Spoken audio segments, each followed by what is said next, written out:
Summer Bodies Quest na natutuloy na sa ibang mga competitions. Actually, hindi ako nagkakamali, iba sumasali pa sa Mr.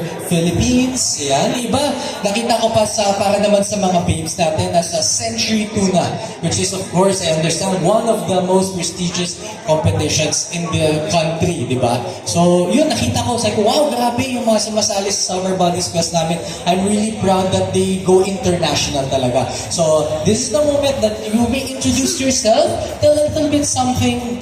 Kwento lang sa sarili natin and our social media handles. Because I do understand in this day of age, ang laking factor ng followers, ang laking factors ng mga kumbaga, sumusunod sa atin, di ba? Pagdating man sa commercial, pagdating man sa mga brand endorsements natin, especially sa mga kabataan natin, yun kasi nagdadala. Ilan ba yung number of followers nyo?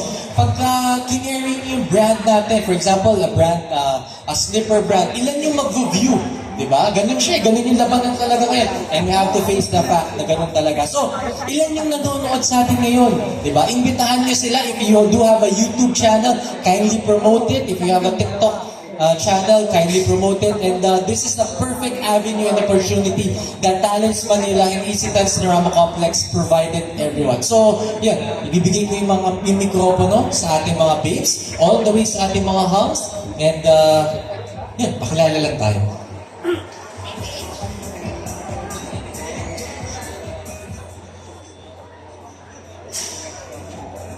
Hi, good evening. I'm Maria Cristina Maningas, 23, from Bulacan. And please do follow my Facebook account, Cristina Manuel, and my TikTok account. It's me, Tinalicious. Thank you. Have a nice, good evening. Thank you. Alright, huwag na kayo ma-pressure kasi wala na to. This is actually not part of the competition proper. I actually give this opportunity to our candidates para mas makilala rin kayo ng mga manonood, di ba? Eventually, when you go to the grand finals, mas makakapag-connect kayo, di ba? Para mas malalawin yung mga audience habang naglalakad kayo, konting kindat, konting dagdag pogi points yan, dagdag kilig factor yan. I think you guys would agree with me, right? So, yun. A lot of, actually, the reason why I'm sharing this is kaka-host ko na kaka-host dito. Actually, sabi yung mga manonood natin, nabigyan na rin ako ng hosting gigs in some of the mga brands din na dinadala nila. So, malay nyo, di ba, mabigyan kayo ng TV opportunity or commercials or iba sa inyo, may mga handlers na can connect na, uy, meron akong taping or meron naghahanap sa direct ng ganito. You never know.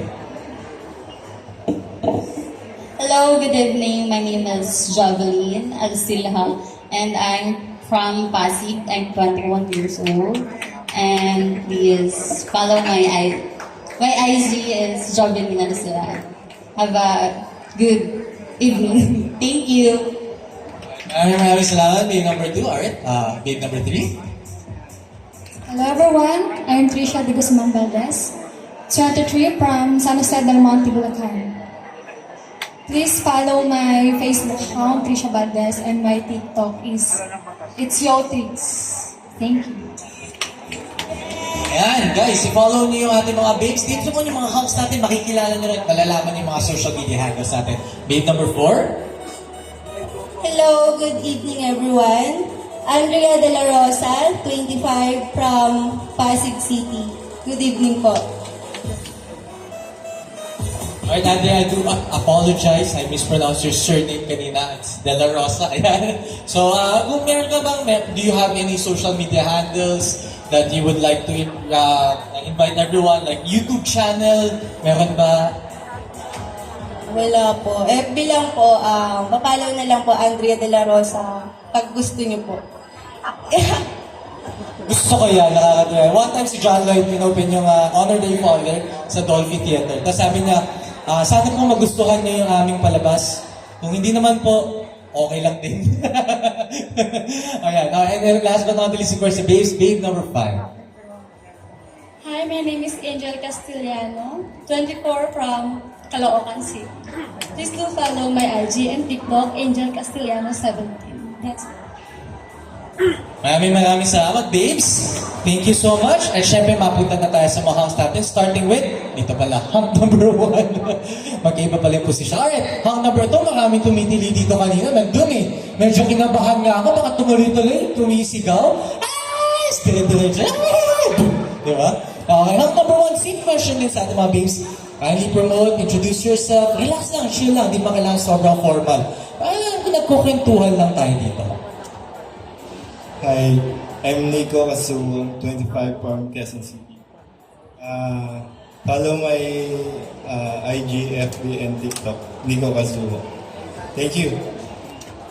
Maraming salamat. And siguro, rin to, para mas ma-develop natin na makapagsalita tayo in front of a lot of people and be confident, di ba? Never know, baka kayo yung future host in some other hosting gigs. Sobrang dami ngayong mga events, ongoing, whether it be weddings, whether it be booths, corporate events. So perfect avenue para ma-train din tayo magsalita in front of a lot of people. Because this is the track that gusto nyo tahakin, di ba? As an actor or as a model, you have to be multifaceted talaga. Kaya nyo mag-host, kaya nyo kumanta, hindi ko kaya kumanta. Pero pretty much sure sa inyo, baka nyo kumanta, sumayaw, umarte, dapat, kumbaga 4D pagiging actor na kahit ano kaya niyong gawin. And of course, hunk number 2. Hello, I'm Ryzen Nario from Caloocan. Follow niyo po ako sa Facebook, Ryzen Nario, at saka sa TikTok po, Mr. Dimple po. Thank you. Ang cute naman ng handle, Mr. Dimple. Alright, hunk number 3. Hello po, magandang gabi sa inyong lahat. Salamat mga po pala sa mga nanood. My name is John Louis Babon from Caloocan City. Follow nyo na lang din po ako sa FB ko, John Louis Babon po. At maraming salamat. That's John Louis Babon. Para sa ating hunk number 3. Hunk number 4. Hello po. I'm Jerome Quezon, 20 years old from Corok, Pampanga. Thank you po. Alright, very private ang ating hunk number 4. If I'm not mistaken, ikaw yung gusto maging police investigator, tama ba? Or marine? Ayan, marine officer. Ayan. So, how young are you? You're 20, ayan. Kung familiar kayo sa school na NYK, they actually offer scholarships. One of my friends actually studied there. So, ang kagandahan, pag nag-aaral ka sa NYK, actually, automatically may position ka na, hindi ka magsisimula sa kadete, ba? Second in command na siya kagad. So, yun yung maganda. Tapos may sarili na rin silang shipping company.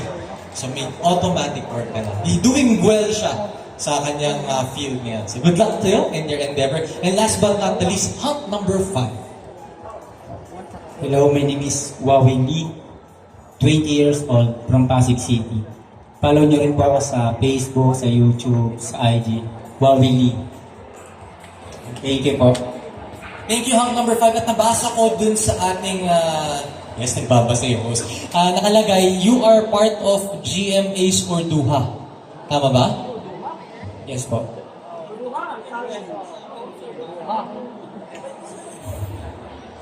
Ano po ako doon, yung warrior. Kami po yung mga kakampi ni Orduha. Note po kayo. Ayan, sorry, hindi na ako masyadong na TV. Anong oras ba yung Orduha? Okay, sige, panoorin niyo po sa GMA. Ayan na. Tapos narito rin po, na baka nakikita niyo yung ating si Orduha. Ayan, nagkali ka dito, Orduha. Ayan, siya ba yan? Siya ba yung pinagtatanggol niyo? Si Orduha. Ayan. Proud kami, lagi siya nanonood, linggo-linggo. At talagang isinasa puso na niya ang pagiging Orduha talaga. Grabe, ibang klase. Alright, babalikan